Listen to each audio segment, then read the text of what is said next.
అందరికీ నమస్కారం. తెలుగు సమాచారం ఛానల్కి స్వాగతం. మరికొన్ని రోజుల్లో 2021వ ఆంగ్ల సంవత్సరం రాబోతోంది. మరి ఈ సంవత్సరం మిథున రాశి వారికి ఎలా ఉంటుందో ఈ వీడియోలో మనం తెలుసుకోబోతున్నాం. తెలుసుకునే ముందు ఫ్రెండ్స్, మీ అందరికీ ఒక చిన్న రిక్వెస్ట్. నా ఈ వీడియో కనుక మీరు ఫస్ట్ టైం చూస్తున్నట్లయితే తప్పకుండా లైక్ చేయండి. మరిన్ని వీడియోస్ కోసం నా ఛానల్ని సబ్స్క్రైబ్ చేసుకోండి. అలాగే పక్కన కనిపించే బెల్ ఐకాన్ని కూడా తప్పకుండా యాక్టివేట్ చేయండి. అప్పుడే నేను ఇలాంటి వీడియోస్ అప్లోడ్ చేయగానే మీ మొబైల్కి నోటిఫికేషన్ వస్తుంది. ఇక విషయంలోకి వచ్చినట్లయితే మిథున రాశి వారికి గోచారం పరిశీలించగా గురుబలం బాగుంది. ఈ సంవత్సరం గురు ప్రభావంతో ఆదాయ వ్యయాలు సమస్థాయిలో ఉన్నాయి.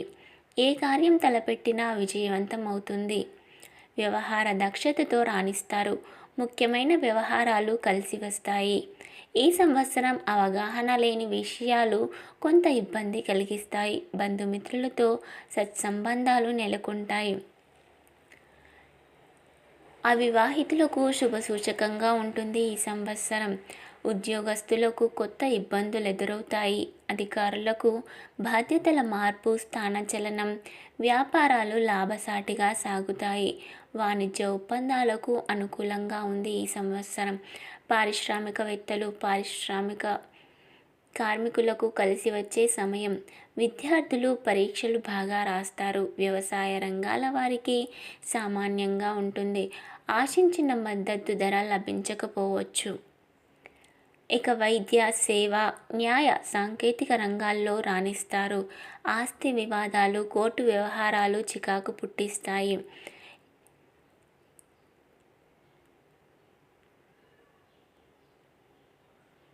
మిథున రాశి వారికి స్వల్ప అస్వస్థతలు మినహా ఆరోగ్యం నిలకడగా ఉంటుంది. ఇక ఆధ్యాత్మిక విషయాలపై దృష్టి పెడతారు. కళాకారులకు ప్రోత్సాహకరంగా ఉంటుంది ఈ సంవత్సరం.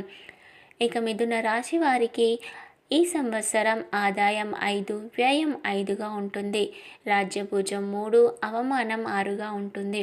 ఈ 2021వ సంవత్సరం మిథున రాశి వారికి అన్ని విషయాల్లో కలిసి రావాలని కోరుకుంటూ, ఇంకా ఈ వీడియోని లైక్ చేయనట్లయితే వెంటనే లైక్ చేసి మరిన్ని వీడియోస్ కోసం నా ఛానల్ని సబ్స్క్రైబ్ చేసుకోండి.